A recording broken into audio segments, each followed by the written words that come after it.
أكبر الله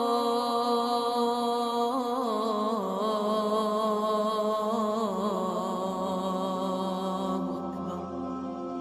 Ассаляму алейкум ва рахматуллахи ва баракату. Уважаемые братья и сестры, в селении Изано Ахвакского района в ночь на 9 декабря 2013 года сгорела единственная мечеть.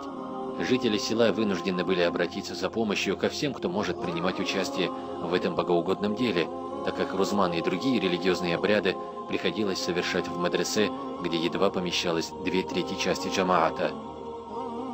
Хвала Всевышнему Аллаху, и таких нашлось немало.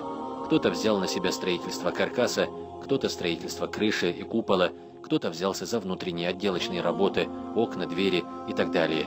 Пусть Всевышний вознаградит всех дарами обоих миров, здоровьем и долгой баракатной земной жизни им, их семьям и счастья в мире вечном, кто принимал и принимает участие в строительстве мечети.